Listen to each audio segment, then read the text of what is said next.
Vamos a comenzar con la segunda mesa del día de hoy. Tenemos el tema Agenda de los Gobiernos Regionales. Pero quería aprovechar que estoy aquí coordinando la mesa para mencionar algunas palabras en relación al homenaje que se realizó a Henry Pease el día de ayer. Este 9º seminario de reforma del Estado, que se titula Desafíos del Gobierno Local, Política, Buen Gobierno en Regiones y Municipios, se inauguró con las palabras de Henry Pease en un video el día de ayer. En realidad fue bastante ¿qué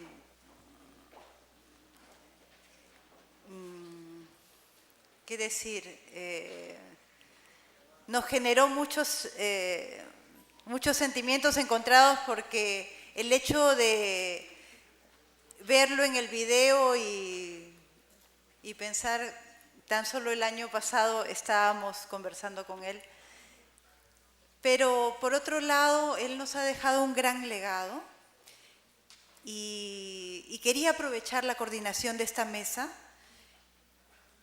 para decir que su presencia y su huella, tanto académica como política y sobre todo como ser humano, seguirán manifestándose a través de su obra y a través de las enseñanzas que nos dejó. Tuve el honor de compartir con él 2 cursos. El curso de Realidad Social Peruana, que es un curso que él dictó más de 40 años, y que en los últimos años tuve el honor de compartirlo con él. Este ciclo, les decía a mis alumnos al iniciar las clases, que fueron una semana después apenas de la partida de Henry, les decía, ¿saben qué? Yo no pude llevar el curso de Realidad Social Peruana con Henry Pease allá por los finales de los años 80, cuando estaba en Estudios Generales Letras, porque se me cerró el curso en la puerta.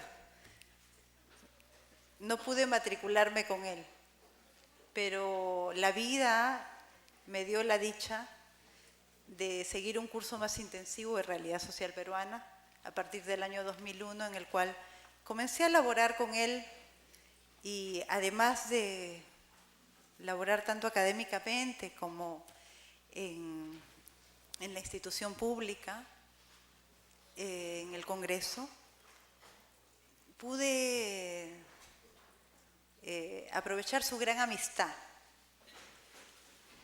y ver la labor que realizaba a través de los años.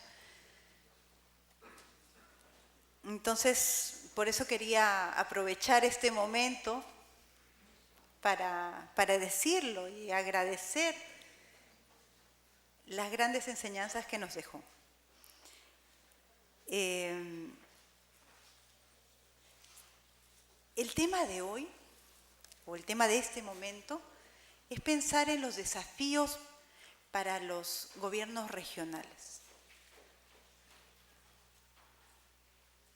Si bien tenemos temas relacionados al medio ambiente, a la conservación de los bosques, acabamos de hablar en la mesa anterior de los desafíos y retos de la seguridad ciudadana, de los desafíos de el agua, el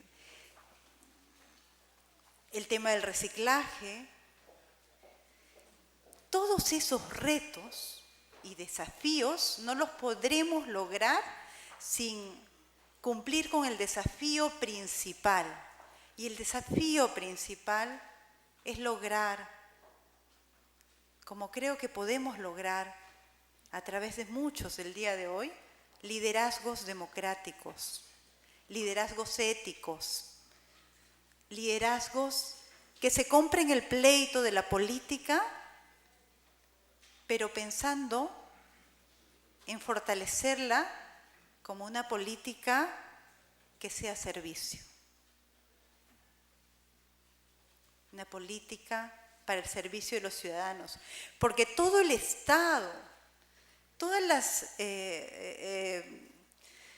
los organismos públicos, los poderes del Estado, ejecutivo, legislativo, judicial, todo, ¿para qué? Hay un video con el que comienzo a veces mis clases, que es de una conferencia del presidente uruguayo, que dice, bueno, ¿y para qué todo? ¿No? Si no es para la felicidad del ser humano. Entonces, pensemos el país, el mundo, nuestras regiones, nuestros gobiernos locales, pero pensémoslo y sintámoslo como lo que queremos que sea, como el ideal de servicio y de política. Bueno, y para seguir pensándolo, vamos a pasar a presentar a los expositores del día de hoy. Tenemos a Adrián Neira Palomino, él es director general de Ordenamiento Territorial del Ministerio de Ambiente. Es ingeniero geógrafo, egresado de la Universidad Nacional Mayor de San Marcos, magíster en Economía y Gestión Regional en la Universidad Austral de Chile. Ha sido supervisor del proyecto Derechos de Propiedad Urbana en el Ministerio de Vivienda, Ministerio de Transportes y Comunicaciones, Ministerio de Justicia. Coordinador de aspectos técnicos de la Oficina de Gestión Ambiental. Actualmente ejerce el cargo de director de la Dirección General de Ordenamiento Territorial del Ministerio de Ambiente.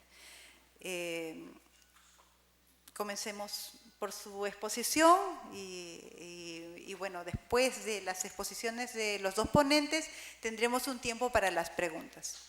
Buenas noches. Antes que nada agradecer la invitación a este importante evento, este importante espacio donde se puede compartir y hablar de este tema. Me uno también a los sentimientos expresados respecto al doctor Henry Pease. Obviamente en su momento fue él quien cursó la invitación para que pueda estar acá presente y obviamente también me uno pues a los sentimientos que hay respecto a su lamentable pérdida. Y bueno, obviamente un ejemplo de peruano, de profesional a seguir y obviamente que ha marcado un camino y este tema es uno de los otros tantos temas que ayudan pues a construir la nación y obviamente a fomentar el desarrollo de nuestras localidades, ¿no? El tema que voy a hablar es un tema que ha cobrado importancia en los últimos años. El tema de ordenamiento territorial ha sonado en los últimos 3, 4 años con bastante fuerza y obviamente esto obliga pues a mirar este tema mucho más allá de lo que fue visto hace 20, 25 años cuando comenzó de repente como un tema muy agrario, muy geográfico, muy de mapas, muy técnico, porque ahora se ha convertido en un tema pues mucho más económico, mucho más político. Y obviamente esto evidencia pues cómo ha sido la evolución de este tema en el Perú desde que comenzó a incorporarse en el marco normativo y también pues ha tenido una serie de aspectos que han hecho que la mirada del tema de ordenamiento territorial se vea en experiencias en otros países, pero obviamente había que tener en cuenta cuál es el marco normativo mediante el cual pues se desarrolla este tema en el país. Y esto obliga pues a ver cómo está planteado el tema del territorio en nuestro país, ¿no? Y es que hay disposiciones en nuestra Constitución Política que son muy importantes. La Constitución Política del 93 recoge una serie de disposiciones que han sido dadas desde inicios de la República respecto a cuál es la función del Estado sobre el territorio y sobre todo pues cómo debemos entender el territorio desde el punto de vista normativo, ¿no? Hay disposiciones en la Constitución que definen al Perú y esto es importante para poder definir y conformar el Estado peruano, para poder organizarlo, delimitarlo externa e internamente y sobre ello constituir y definir las funciones y niveles de gobierno, para definir las formas de uso, para definir la ocupación, entre otros. hay una definición de territorio que está dada en la Constitución, es una definición que conforma pues, el Estado y define también sobre qué se ejerce función, y también obviamente se define el aprovechamiento y los derechos que hay sobre los recursos naturales. Ese es un tema muy importante porque esa es la base sobre la cual se han definido pues, muchas de las funciones administrativas, ¿no? Sobre ello se define lo que es la organización y demarcación del territorio, se define lo que es los mecanismos de concesiones y derechos de uso, se define lo que es el desarrollo urbano, se define lo que es el catastro, inventarios, se define la descentralización, se define la titulación, y obviamente estas son las principales funciones, entre otras muchas, que hay del Estado y que implican, digamos, el territorio, y que conforman y definen, pues, justamente esas formas de ocupación que hemos venido realizando desde inicios de la República, ¿no? Los procesos de ocupación del territorio en el país han tenido justamente esa connotación, han tenido obviamente ese marco para poder desarrollar esas acciones sobre el territorio, y sobre ello pues se han definido acciones sobre el territorio que tienen que ver básicamente con el aprovechamiento de actividades productivas, ¿no? Las concesiones mineras que están plasmadas, digamos, en el territorio, las concesiones petroleras, las concesiones forestales, las concesiones acuícolas, entre otras que podamos definir como derechos de uso, pero como vemos, todas ellas se han dado pues, sobre el territorio y muchas veces sin un nivel de coordinación o articulación. Muchas de ellas están superpuestas sobre un mismo territorio y compiten con sus propios mecanismos, con sus propios marcos sobre el aprovechamiento que hay, y esto con el tiempo pues, ha ido generando pues, controversias entre sectores y los territorios donde se hace este aprovechamiento, porque tengamos en cuenta que cada una de estas actividades tiene pues, empleos y gente que está directa o indirectamente involucrada, y obviamente ha formado parte pues, del crecimiento económico de nuestro país. Con el tiempo se fueron promoviendo actividades de conservación, actividades que tienen que ver con las reservas territoriales, y estas también se superponían sobre muchos de estos territorios. Hay derechos de uso y servicios, concesiones eléctricas, predios rurales, centros poblados, y eso es lo que tenemos en el territorio. Una competencia entre muchos intereses que tienen que ver con producción, con conservación, sobre uso, sobre servicios, y esto obliga a que el Estado, pues, obviamente entienda, pues, o reformule este proceso que ha tenido, pues, de funciones que hay sobre el territorio. Esto, si bien, pues, ha generado que tengamos, obviamente, actividades muy importantes, potencialidades muy importantes, como el tema forestal, como el tema agrario, ¿no?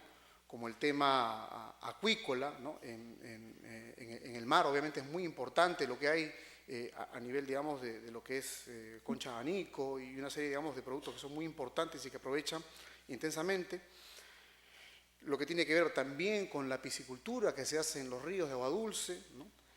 Lo que tiene que ver con la minería, una actividad muy importante, la minería offshore también, que es una actividad importante, pero como les digo, estas actividades se han venido realizando, pues, y también sobre ello también se desarrolla, pues, las ciudades, ¿no? Estas se han venido desarrollando, pues, en un nivel de coordinación, cada una con sectores que tienen su propio marco normativo, sus propias metas, objetivos, compromisos, metas, y eso no ha tenido una coordinación adecuada.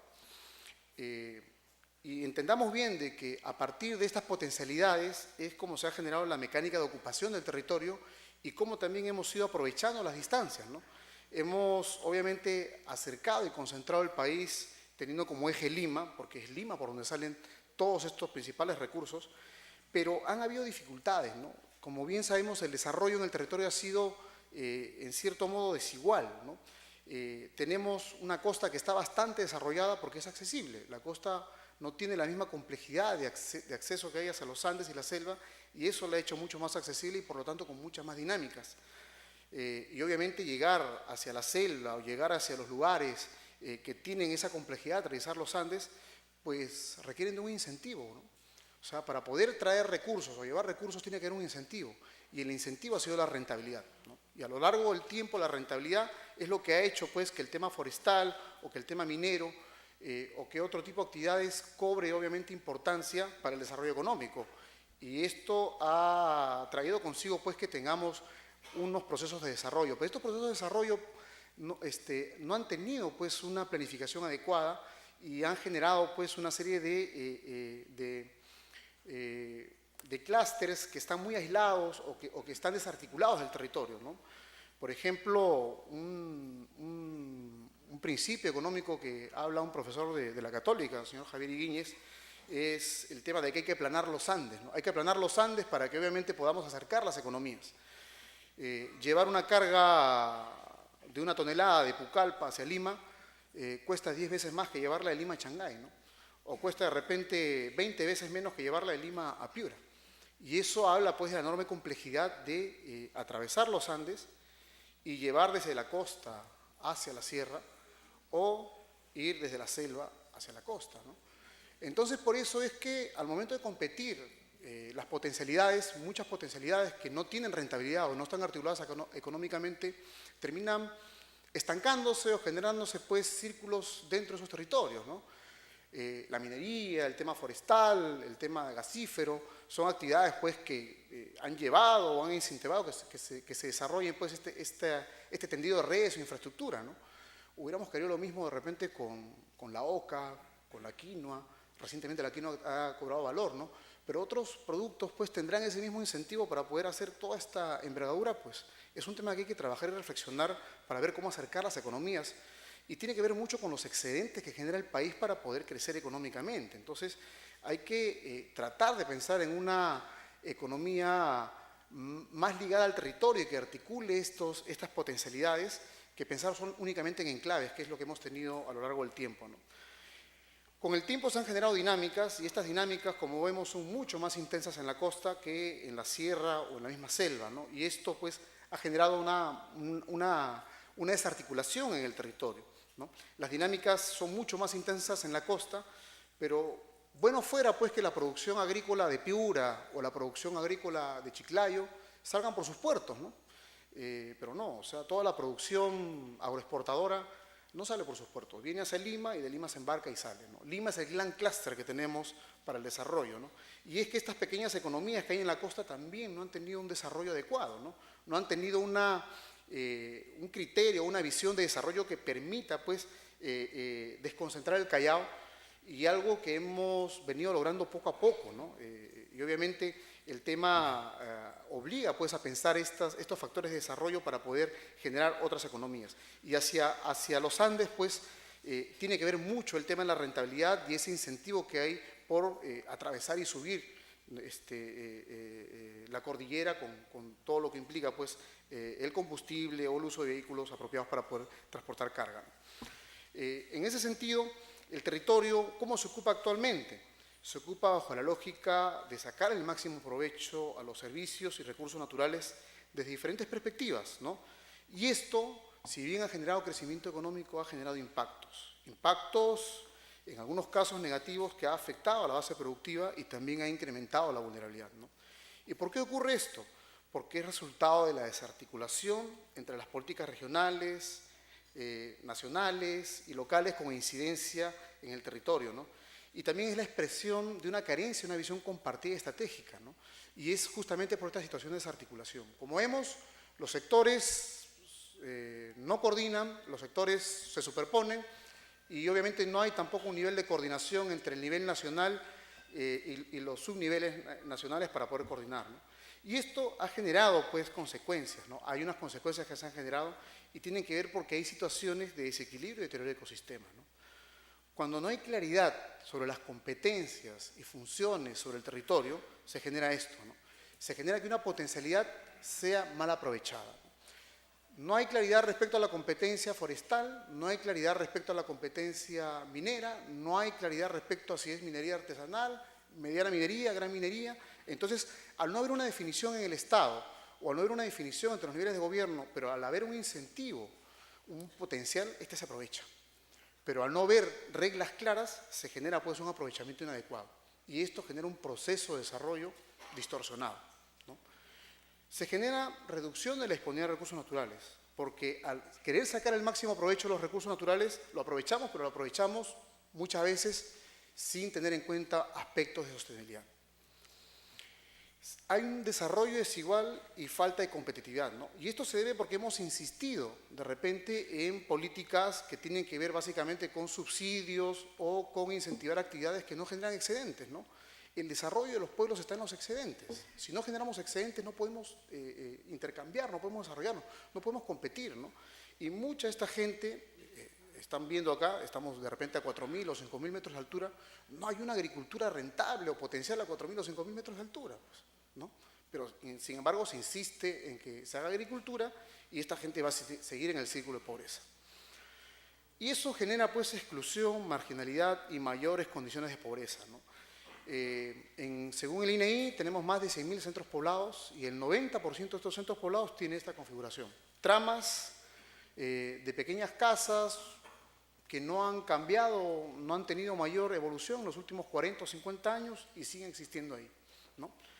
Y esto obviamente hace que la población busque oportunidades, pero estas oportunidades hacia lugares donde hay mayores dinámicas se hacen en condiciones favorables, lo hacen empobrecidos.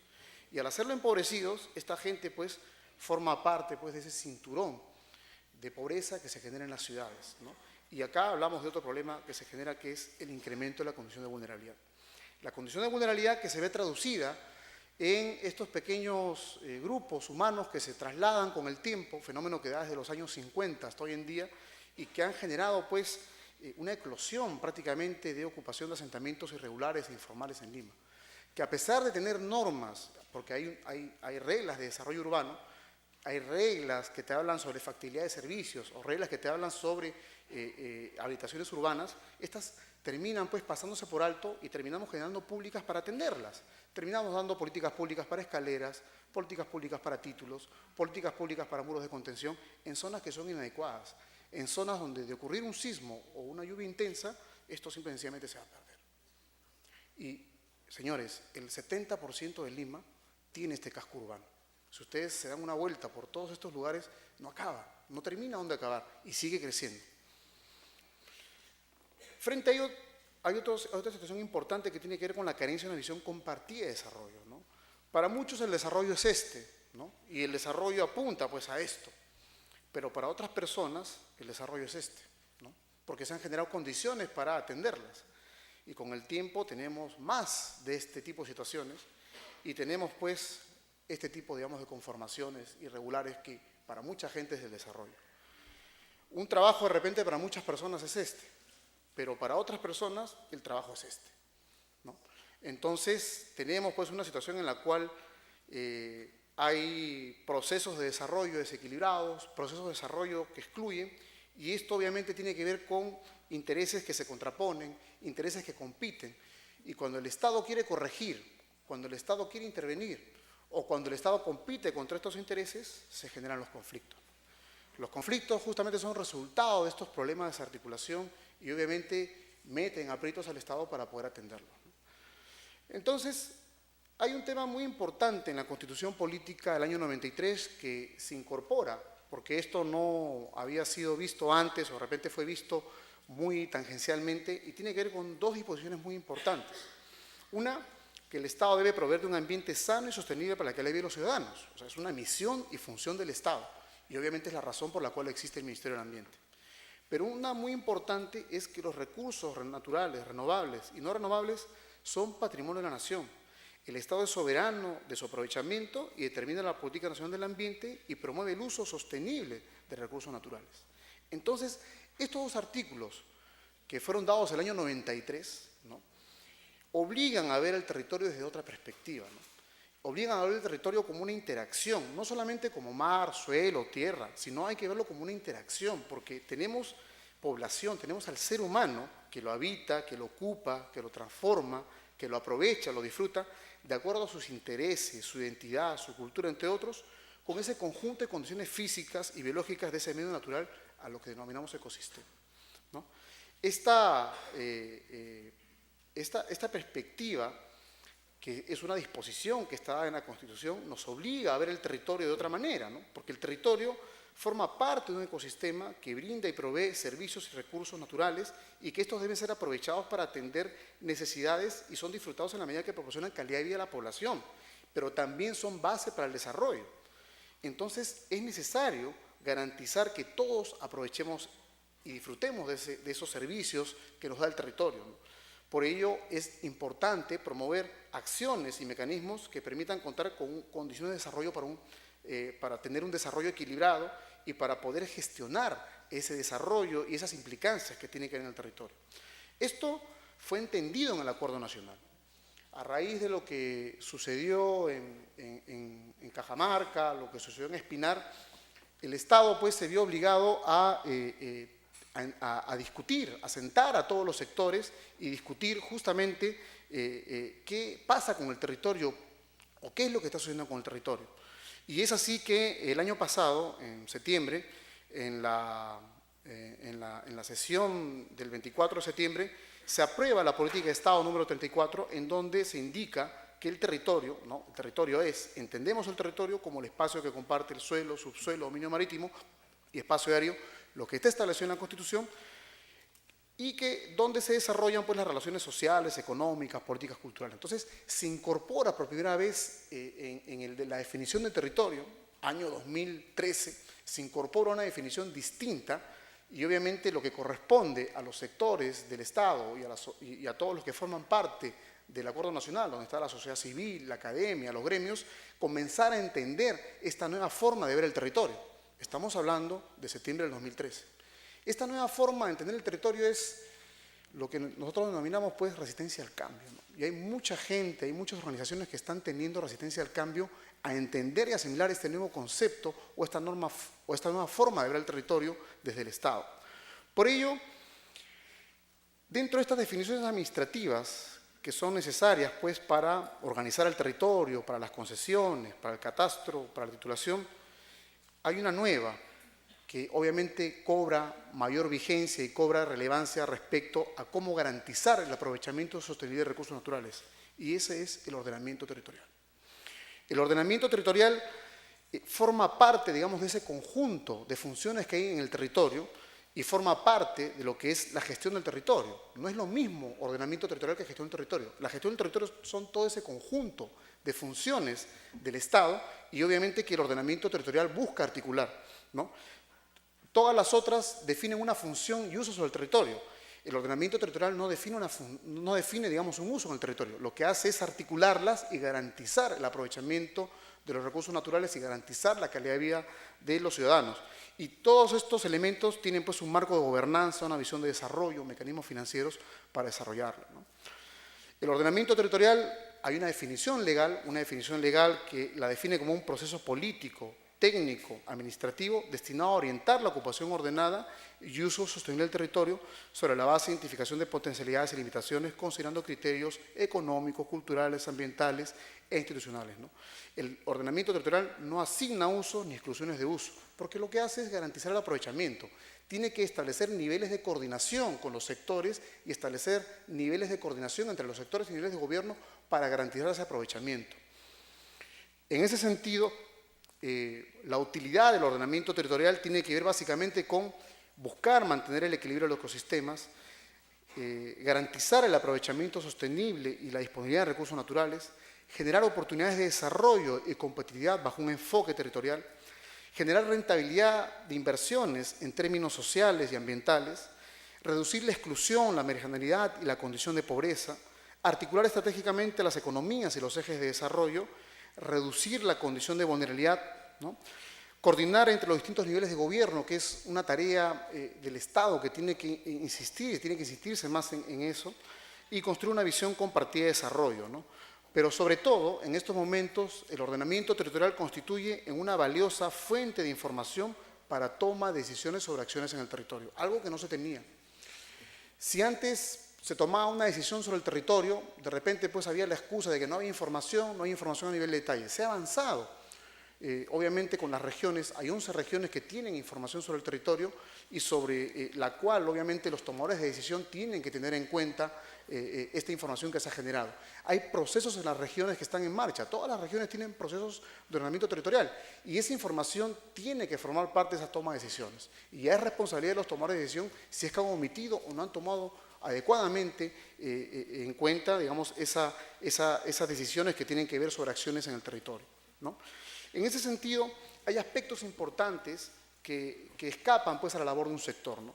El tema de la gobernabilidad, por ejemplo, es un tema que tiene que necesariamente articular a los niveles de gobierno y a los sectores. La planificación es un tema que tiene que incorporarse dentro de esas decisiones, porque no ha habido una planificación adecuada. Hay temas que tienen que ver con la capacidad de gestión. ¿Cuál es la capacidad de gestión que tiene un gobierno regional para poder llevar a cabo una acción o un encargo del Estado? Y lo estamos viendo ahorita con el tema de las concesiones forestales, ¿no? Hay muchas regiones que han recibido la función del Estado de las concesiones forestales y no la han llevado convenientemente a cabo. Tenemos el tema de la función en minería informal, no la han llevado adecuadamente a cabo, ¿no? Entonces, esas capacidades de gestión tienen que revisarse, tienen que evaluarse, tienen que fortalecerse. El tema de ver la funcionalidad espacial, el tema de ver la sostenibilidad económica, la seguridad física y ambiental y aspectos que son importantes y que tienen que ver básicamente con elementos que son importantes en la planificación y que desde el ordenamiento territorial se aporta. Desde el ordenamiento territorial se generan insumos para que puedan contarse con instrumentos a nivel de las funciones que tienen los sectores o a nivel de las funciones que tienen las regiones y los municipios para que puedan tomar decisiones adecuadas, ¿no? En ese sentido, estos territorios en los cuales tenemos este tipo, digamos, de conformación, ¿no? Donde no hay una articulación adecuada, debemos buscar un camino de articulación para encontrar cuál es esa funcionalidad que hay en el territorio, para encontrar, obviamente, y superar estos problemas de gobernabilidad que evidenciamos y que obviamente forman parte de los problemas que tenemos en nuestro país. Para terminar, un ejemplo de este problema de gobernabilidad, y que obviamente lo dejo como un insumo para discusión o para debate, y tiene que ver de repente con la capacidad de función que tiene, digamos, una provincia como territorio y que no puede llegar a cumplir de una forma adecuada, ¿no? Y es que de repente la provincia tiene administración sobre todo lo que vemos en esta imagen, ¿no? Tiene función desde los cerros, los árboles, hasta la trama urbana que vemos ahí. Pero los principales clientes de las autoridades locales son los que viven, las personas que viven, ¿no? Y sobre ello es sobre lo que se ejerce función. Pero tenemos los límites administrativos que obviamente condicionan esa función. Y de repente tengo un alcalde que genera pues un instrumento de gestión para cada área urbana y obviamente dentro de esa misma trama urbana tenemos sistemas de recojo de basura distintos, sistemas de movilidad distintos, sistemas de impuestos distintos, ¿no? De repente en un lado recogen la basura con triciclos, en otro con camiones, en otro de repente pavimentan la ciudad de una manera, en otro de otra manera. Entonces, dentro de una misma trama urbana tenemos distintos estilos de gestión. Entonces, ese es el grave problema que tenemos, porque para poder plantear una solución a esta ciudad, tengo que transar con cada uno de estos actores, ¿no? Lima, obviamente, tiene un alcalde metropolitano y un alcalde metropolitano que tiene que coordinar y transar con 42 que están a su mismo nivel. Porque los recursos públicos que llegan para el que está en el cercado solamente son para que cumpla función como cercado. Porque al final los demás pues tienen sus funciones y tienen sus competencias tal cual y dan, ¿no?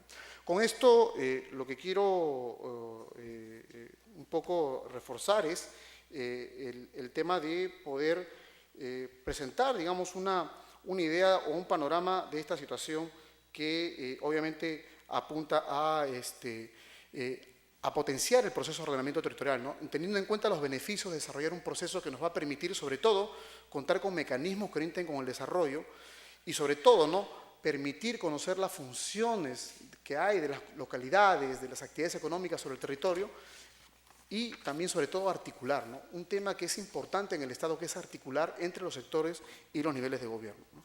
Muchísimas gracias.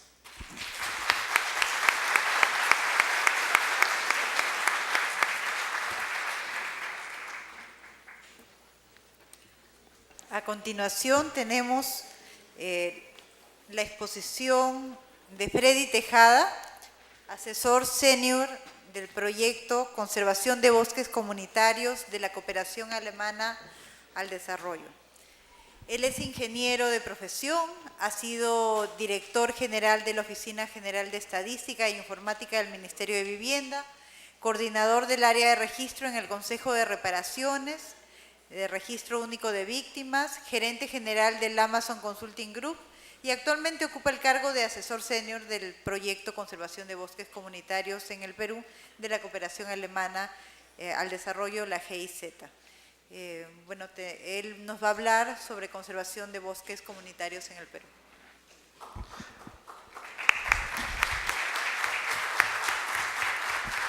Gracias, Rocío. Yo también me quiero unir a los sentimientos compartidos de la pérdida de este gran hombre que es el señor Henry Peace. Yo creo que todos los funcionarios que hemos ocupado alguna vez un alto cargo en la función pública hemos tenido la oportunidad de poder intercalar algunas actividades conjuntas. En mi caso, fue en el caso de la Mesa de Lucha contra la Pobreza, cuando articulábamos la iniciativa juntamente con el padre Gastón Garatea. Bueno, lo que yo vengo a compartir hoy en día es una experiencia de un mecanismo innovador para el tema de la conservación de bosques comunitarios. ¿Sí? Esta experiencia se basa en un mecanismo que se ha podido desarrollar conjuntamente con el Programa Nacional de Conservación de Bosques. Pero sin antes poder presentarles en ese sentido cómo es que se inicia esta iniciativa.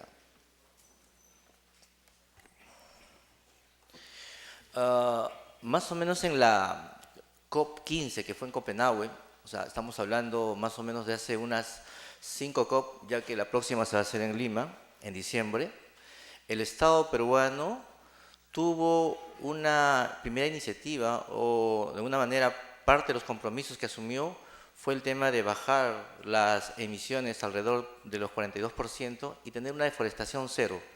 Todo eso al 2021. Entonces, parte de estas iniciativas fue una creación e implementación de un Programa Nacional de Conservación de Bosques. Es en ese sentido en el cual, con asistencia técnica de la cooperación alemana, venimos implementando este mecanismo de innovación denominado TDC. Y ustedes dirán, ¿qué son las TDC?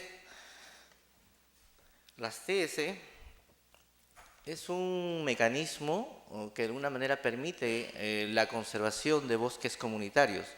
Básicamente está orientado, como bien lo dice en la NAMIC, es una entrega de subsidios e incentivos, y acá quiero subrayar el concepto de subsidios porque es un subsidio orientado a la oferta, no a la demanda, en el cual nos permite a través de un acceso directo o entrega directa a las comunidades nativas, condicionado a que ellos puedan conservar sus bosques y generen unas oportunidades económicas de tal manera que les permitan mejorar su desarrollo.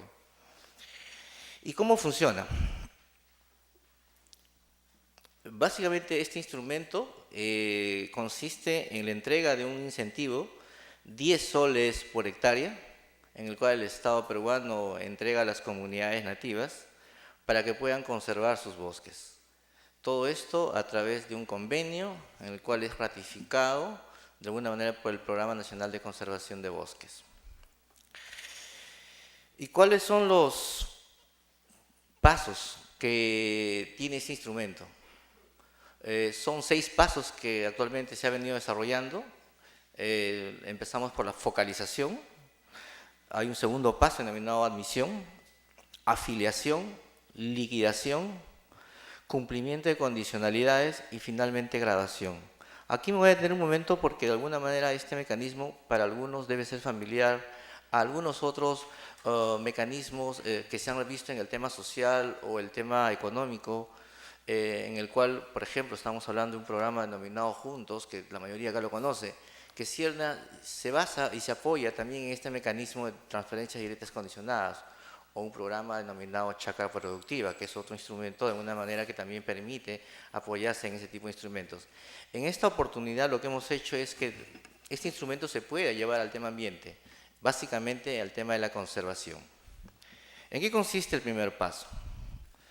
Como bien se ha dicho, el tema de la focalización, básicamente por temas de restricciones presupuestales y por tener una mejor intervención o eficiencia para poder intervenir en el tema de evitar la deforestación y tener una mayor cobertura y conservación de bosques, se hace una primera focalización geográfica, que consiste en identificar criterios que nos permita ser más eficientes la intervención. Básicamente, estos criterios que se han usado este instrumento es el tamaño de bosque, hablamos de hectáreas, la deforestación, llamamos por tasas, y un referente que es el tema de pobreza o brecha de pobreza, muy caracterizado por la vulnerabilidad en el cual se encuentran situados estos bosques, que básicamente están en los bosques comunales y también en bosques campesinos.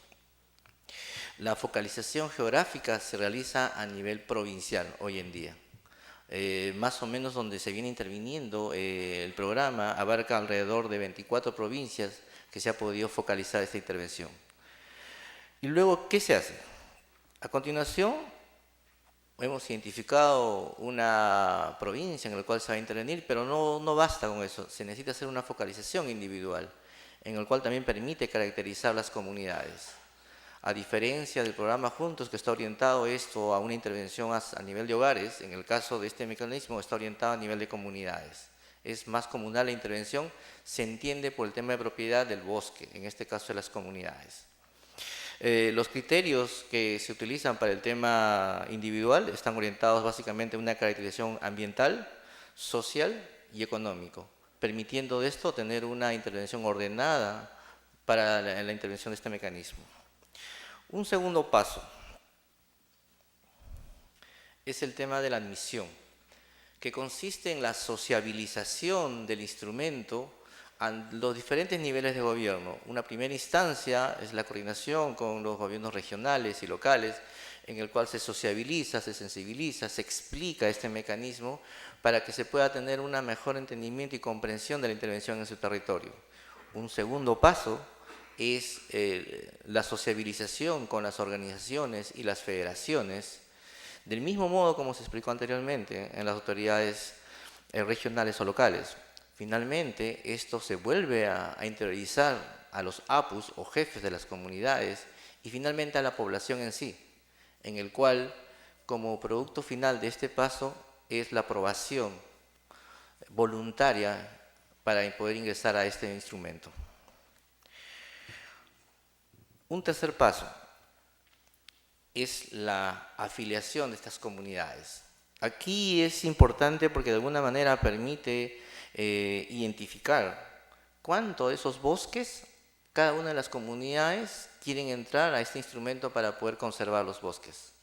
Lo digo es importante porque también hay que diferenciar cuánto de esto es atribuido al uso que van a dar las comunidades en el día a día. O sea, llámese en el tema de leña, llámese en el tema de vivienda, llámese en el tema de cercos, todo el uso o consumo que pueda tener la comunidad. Un siguiente paso en ese sentido es la implementación o el desarrollo de un plan de inversiones. Este plan de inversiones es asistido por los técnicos del programa de bosques, en el cual tiene una característica muy peculiar, que es en el cual está compuesto por un concepto ambiental, social, económico y de gestión. De alguna manera es la parte innovatoria que se tiene de este instrumento, de tal manera que los recursos que se obtienen de este instrumento a partir del hectareaje que se saca de los bosques puede ser usado en estos planes de inversión. ¿Se acuerdan que antes hablábamos de los 10 soles por hectárea? En promedio, hoy en día están recibiendo las comunidades alrededor de 30.000 soles por año y otras estamos hablando alrededor de 600.000. Todo esto es orientado a este plan de inversiones que tiene esta distribución, como bien lo he dicho, a nivel social, económico, ambiental y también de gestión. Pero siempre, cada vez que hay una intervención de parte del Estado, se da el tema de las brechas, ¿no es así? Cada programa social que interviene en este tipo de poblaciones vulnerables, con muchas carencias, siempre se da el tema de las brechas. Y este programa no es ajeno a ello, porque de alguna manera la transferencia de estos subsidios o incentivos para el tema de la conservación, se presenta el tema de las brechas administrativas. Estas son básicamente que la comunidad pueda contar, en este caso su comité de gestión, con la actualización de lo que es el documento de identidad, RENIEC, que en esas zonas son muy venidas a menos, que puedan contar con un registro único, un RUC, que puedan tener un título, que pueda tener una vigencia de poder actualizada de su junta de hoy y que finalmente puedan tener una cuenta corriente. Felizmente, estas brechas de alguna manera hoy en día son ocupadas por parte de la intervención del programa. Es complejo, si para nosotros mismos es complejo tener rendiciones de cuentas con SUNAT y SUNAR, imagínense para las comunidades. De alguna manera existe un acompañamiento para poder cerrar estas brechas. Finalmente, todo este reconocimiento de los planes de inversión, el tema de los mapeos, el cierre de brechas, se termina con la aprobación de un convenio en el cual la comunidad expresa su libre interés para poder intervenir en este mecanismo, denominado acá y cierra el paso del proceso de afiliación. Un cuarto paso es el tema propiamente de la liquidación o transferencia de los recursos. Estos, hoy en día, una vez que se ha firmado el convenio, la transferencia se hace de manera directa, sin intermediarios de funcionarios, sino directamente a través de una cuenta, o en algunos casos para poder acercar a las zonas más distantes a través de cheques. Un siguiente paso es el cumplimiento de condicionalidades. En todo mecanismo de cash transfer o TS, transferencias directas condicionadas, el score, el corazón, para que no sea un subsidio por el subsidio, está en el cumplimiento de condicionalidades. En este caso tenemos básicamente dos. Una primera, que es propiamente el desarrollar este plan de inversiones, que antes lo hemos descrito, que se puedan cumplir de acuerdo al cronograma que conjuntamente se ha hecho con las comunidades, ¿no? Un segundo evaluación es el seguimiento participativo que hace el programa de bosques a través de estos mapas satelitales. Hablábamos hace un momento con Adrián en el sentido que hoy en día ya permite los diferentes sistemas de mapeo hacer un seguimiento más continuo. Técnicas como Landsat o RapidEye te permiten hacer un seguimiento de alguna manera de la conservación. Estos dos condicionalidades de alguna manera siempre están acompañados por técnicos del programa, tanto en la implementación de los planes de inversión como también en el tema del seguimiento, porque no solamente hay un seguimiento vía satélite, sino también hay un seguimiento local que se hace conjuntamente con la población de las comunidades.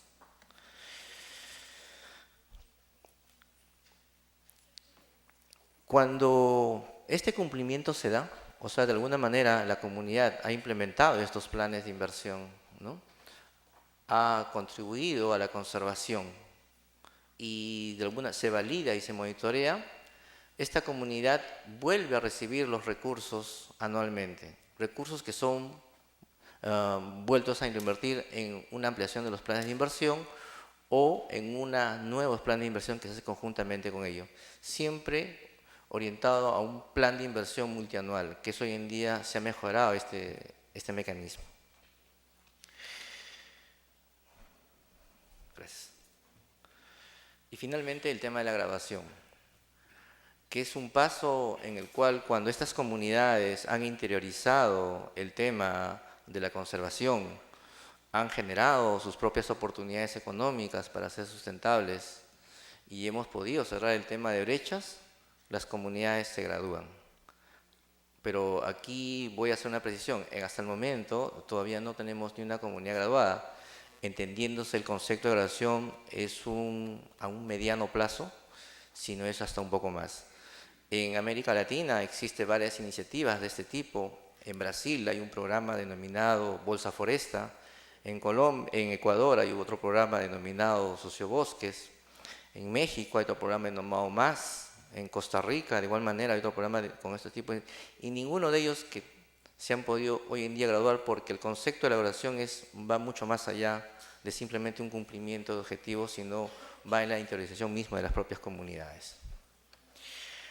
¿Qué es lo innovador de este mecanismo?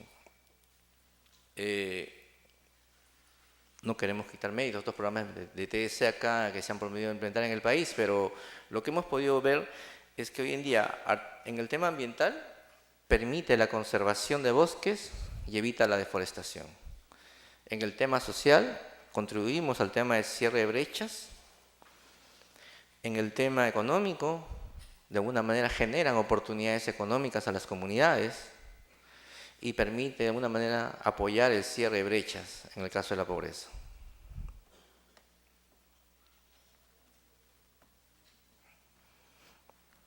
Hoy en día este mecanismo de TS se ha institucionalizado en el documento de políticas del Estado, que hoy en día es recogido en este plan bicentenario, básicamente está comprendido en el eje 6 de recursos naturales y ambiente, en el capítulo de conservación de bosques, en el cual, si lo podemos revisar, tenemos un instrumento de TS con una intervención a 10 años, con alrededor de 800 millones de presupuesto a intervenirse en este mismo periodo. Otra de las cosas que queremos avanzar en este tipo de institucionalización es que estamos trabajando en una nueva fase ahora que también se puedan institucionalizar en los planes de desarrollo concertado que hoy en día vamos a abarcar en los gobiernos regionales. Es un desafío que tenemos en una segunda fase de la cooperación alemana, ya que en esta primera, de alguna manera, ha servido para validar el instrumento. ¿Qué logros hemos podido alcanzar a la fecha? Bueno, este mecanismo se inició en el BRAE, en la zona del BRAE, en 3 provincias, en Satipo, ¿no?, que es Junín, en Oxapampa, en Pasco y en Cusco en la Convención. De ahí también se ha podido evaluar hoy en día en Amazonas, estamos en Condorcanqui y en la zona de San Martín. En general, a la fecha se han podido afiliar a este mecanismo alrededor de 48 comunidades nativas, se ha podido conservar alrededor de 432.000 hectáreas y se ha podido evitar la deforestación de 681 hectáreas. A su vez, de una entrega directa de subsidios, o sea, aquellos subsidios que han ido directamente a las comunidades, se ha podido hacer una entrega directa de cerca de 9.2 millones de soles para los planes de desarrollo que hace un momento comentábamos. Se ha podido apoyar alrededor de 12 líneas productivas que son amigables al bosque. De alguna manera estamos hablando de café, cacao, chiringa, piscigranjas, plantas ornamentales, que de alguna manera no contribuyen a deforestar o degradar los bosques. Gracias.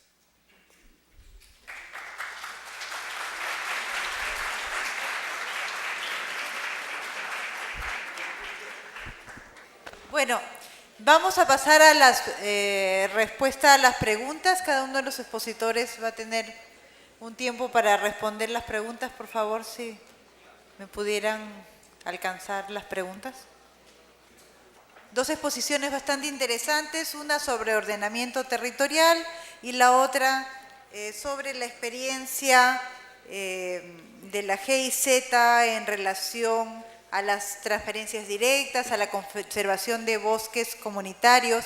Fíjense, estas experiencias nos permiten ver que se puede hacer cosas desde el Estado, que pueden haber posibilidades positivas de incentivar cambios desde el Estado. Vamos a pasar a las preguntas. No sé si podemos hacer como un resumen de cada uno sobre las preguntas generales, porque ya estamos con el tiempo un poquito vencido. ¿Quién quiere comenzar? Bueno, me preguntan respecto a cómo se está trabajando en las regiones y obviamente para problemas que están relacionados con, por ejemplo, erosión de suelos y cómo, digamos, hay actividades pues, que generan problemas en el tema de recursos, ¿no? Bueno, primero hay que entender de que las actividades o dinámicas que se desarrollan pues, en los territorios están bastante ligados a la actividad misma de la población, a las dinámicas de la población, ¿no? Y un ejemplo claro es de repente cuando el primer instrumento, el ordenamiento territorial, que es la zonificación ecológica y económica, te dice que no debes cultivar en laderas, por ejemplo, o no se debe construir en zonas de pendiente, por ejemplo. Pero, ¿qué pasa cuando en esas laderas tengo cultivado café? ¿O qué pasa cuando en esas laderas tengo población asentada y de repente con servicios? Pues hacer una corrección o hacer de repente una omisión a la actividad económica que se desarrolla, pues va a generar un problema grave. Por ello hay que hacer un diagnóstico, ¿no? Y por ello es que dentro del proceso de ordenamiento territorial se ha planteado hacer estudios especializados que permitan hacer un análisis y un diagnóstico de esa realidad y esa condición respecto a las dinámicas sociales y económicas, ¿no? Por ejemplo, si uno ve la zonificación ecológica y económica de Madre de Dios, te dice pues que en la zona minera, en la zona donde está la minería informal, deben haber bosques de castaña. Es imposible en estos momentos que en esa zona hayan bosques de castaña, ya está erosionada. Y hay que hacer frente a esa dinámica cuando tienes a una población de una región que está aparentemente convencida de que la minería es la solución y está por elegir a un presidente regional que es una persona que obviamente ha representado a estos intereses, ¿no? Esas son las paradojas que te da pues el sistema democrático y lo que te dice pues cómo tienes que analizar las dinámicas, ¿no? Entonces, si bien hay situaciones que pueden generar erosión, que pueden generar desgaste, que pueden afectar la productividad de los recursos naturales, hay que tratar de generar los estudios y obviamente el análisis correspondiente para poder encontrar una alternativa de repente a esta actividad económica o ver cómo mejorarla, ¿no? Y un ejemplo concreto tiene que ver con lo que hacían los incas o lo que hacían las culturas andinas, ¿no?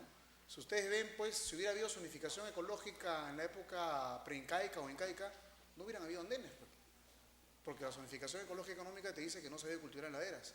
Pero, sin embargo, hace más de 500 años, los peruanos, que conocían bien su territorio, entendieron y comprendieron bien sus dinámicas y generaron, pues, pisos y, sobre todo, productividad, excedentes que permitieran tener excedente alimenticio, tener 12 millones de habitantes y tener una variedad que hoy en día obviamente hemos heredado, ¿no? Entonces, ese es un poco el tema. O sea, el ordenamiento territorial no es que te prohíba o te diga no a esto, no a otro, sino hay que ver cómo compatibilizar y cómo entender esas dinámicas que nos dan pues, las actividades económicas, ¿no? Y bueno, otra pregunta es, ¿qué hacer para que las municipalidades y el Estado entiendan pues, que son los primeros en crear y fomentar un desorden? Pues ese es el trabajo que nos toca hacer, ¿no? Lamentablemente, como también comentábamos en la antesala, nos toca un trabajo al interior del Ejecutivo y también fuera del Ejecutivo, porque tengo que tratar, digamos, de hacia afuera, pues coordinar con los gobiernos regionales y municipios para que generen capacidades y puedan cumplir esta función, ¿no? La función de ordenamiento territorial es una función compartida entre municipios, regiones y el Estado. Y eso obviamente obliga pues, a que el Estado dé los mecanismos y herramientas para que puedan cumplir esta función que muchas regiones o muchos municipios todavía no implementan adecuadamente y todavía no había una claridad. Como bien les digo, recién en el año 2013 hay una política de Estado que hace que entendamos el territorio de otra manera y eso con el tiempo va a tener sus resultados, ¿no? Y otra pregunta que me hacen acá, bueno, es la misma pregunta, tiene que ver la contradicción del papel del Estado como promotor de la inversión en el ámbito altoandino y su misión por velar por la sostenibilidad en una eficiente gestión del territorio. Bueno, es lo que les indico, ¿no? O sea, el Estado pues recientemente está incorporando este elemento de sostenibilidad y para eso ha habido una lucha interna al interior del Ejecutivo, sobre todo con los sectores, agricultura, minería, producción, vivienda, para que entiendan obviamente cada uno de estos sectores cómo son esos criterios de sostenibilidad. El crecimiento urbano no se da por planificación, el crecimiento urbano se da por zonificaciones forzadas, zonificaciones que responden a inversiones inmobiliarias. La producción agrícola se da con cambios de uso, pero los cambios de uso tienen que tener en cuenta lo que dispone la ley. El Ministerio del Ambiente tiene que emitir o tener un nivel de coordinación con el Ministerio de Agricultura para los cambios de uso, algo que no se da. En el tema de la minería, pues, en el tema minero, pues, hay que tratar de incorporar elementos de sostenibilidad en lo que es la titulación minera, en lo que es el régimen de concesiones, ¿no? Y es un tema que va a tener que tocar, trabajar en el Estado y ponernos de acuerdo dentro del Estado para ver qué es lo mejor para el país, ¿no? Y hacia afuera, hacer entender pues, cuáles son los alcances de esta herramienta, ¿no? El ordenamiento territorial no es una varita mágica, no soluciona todo, sino que tiene que aportar a quienes sí solucionan todo, ¿no? La solución al problema minero corresponde al sector minero. El problema forestal le corresponde al sector forestal. El problema urbano le corresponde al sector vivienda. Y tienen que incorporar elementos de sostenibilidad, ¿no? Y obviamente los instrumentos que hay para cada uno de estos sectores pues tienen que incorporar estos elementos, ¿no? Gracias. Gracias.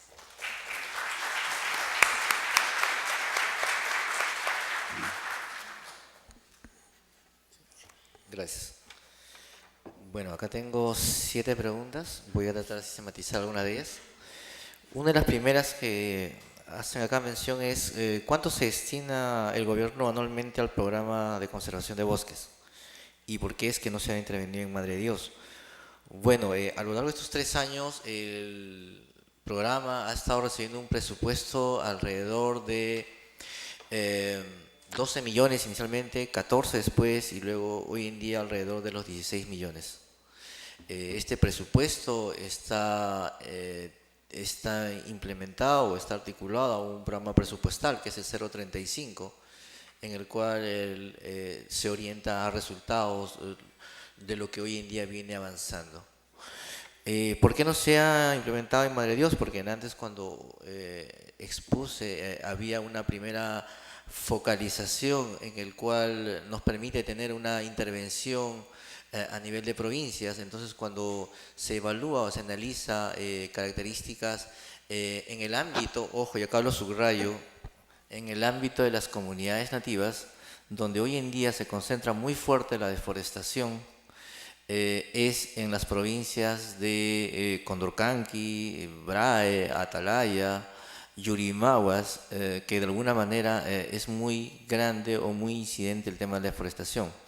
Hace un momento conversábamos con Adrián sobre los diferentes instrumentos que hoy en día ya permiten tener una mejor aproximación de este indicador, y tanto la metodología Maryland y Carney de alguna manera nos han dado hoy luz que son en los espacios, y acá quiero también volver a subrayar, en los espacios de las comunidades nativas donde hoy en día se identifica la mayor deforestación en las diferentes categorías de uso de bosque.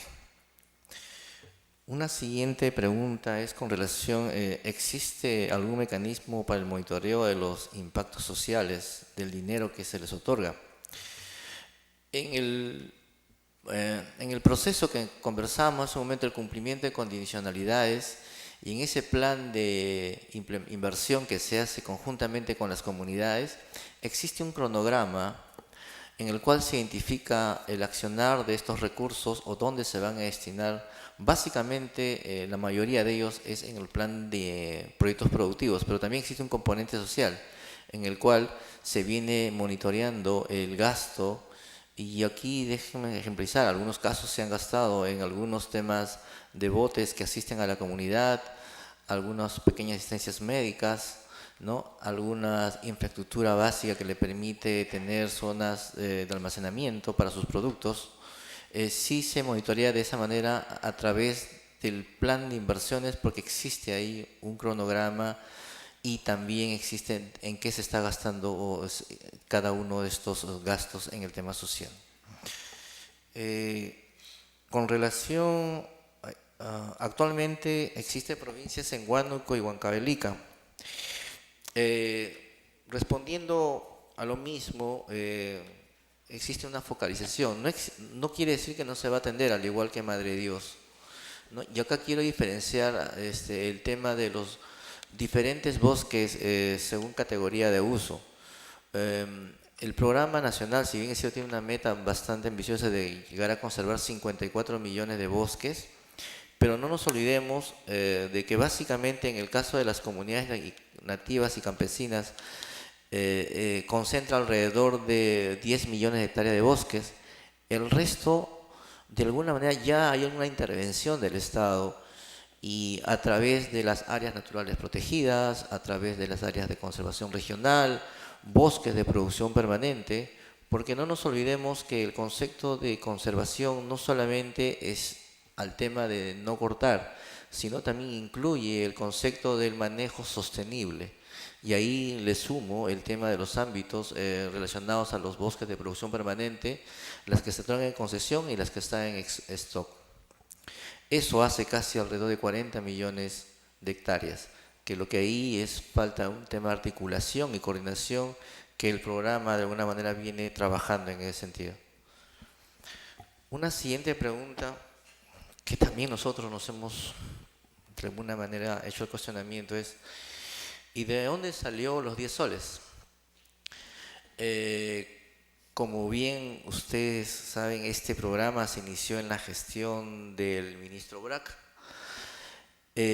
Cuando la cooperación de alguna manera vino a ver la asistencia, ya estaba definido esos 10 soles.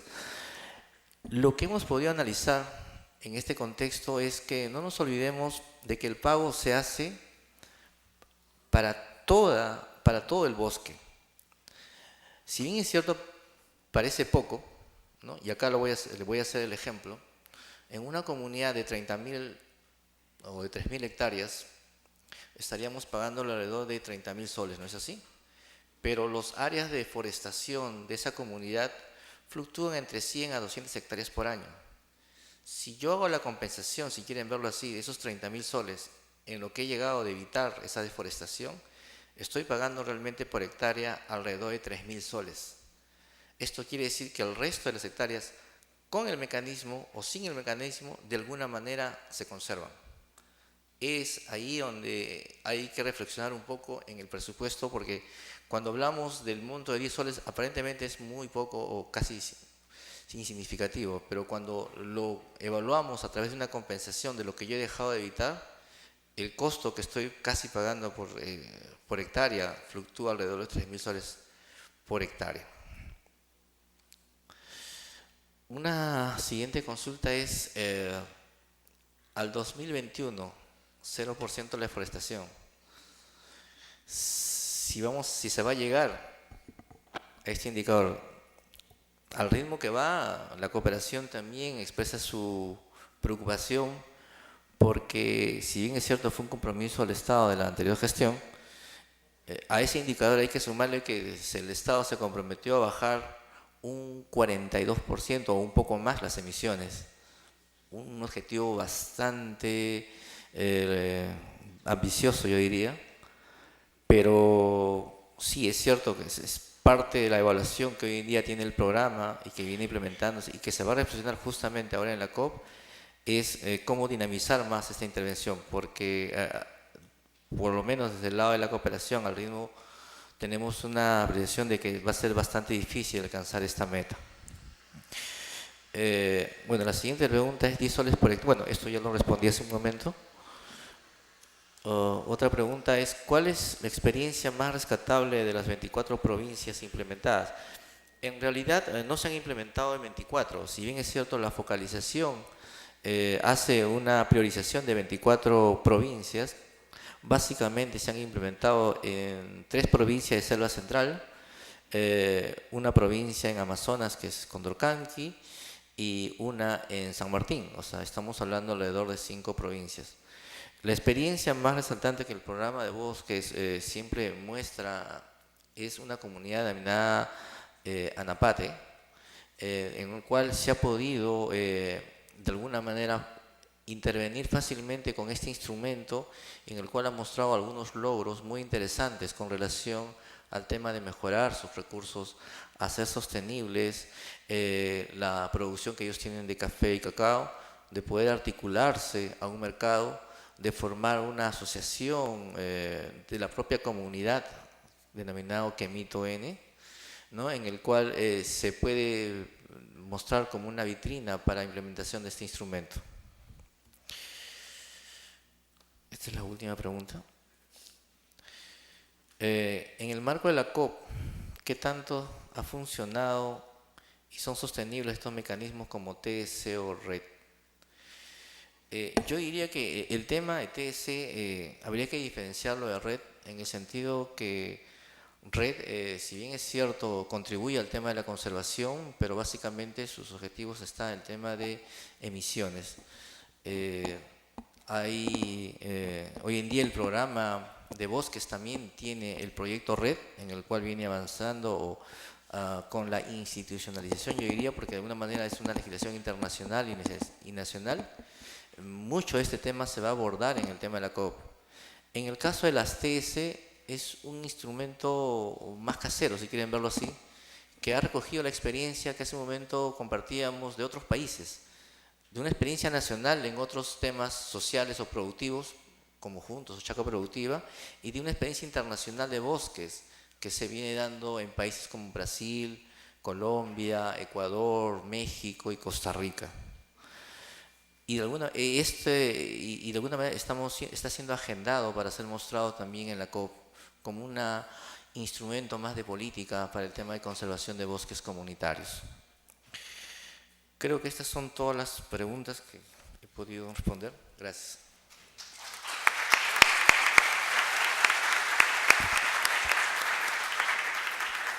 Bueno, esperamos que estas experiencias, desafíos y retos que nos han planteado el ordenamiento territorial y la conservación de bosques hayan sido de su agrado y que nos planteen más preguntas y desafíos para pensar el país y para poder proponer y plantear reformas y la reforma del Estado.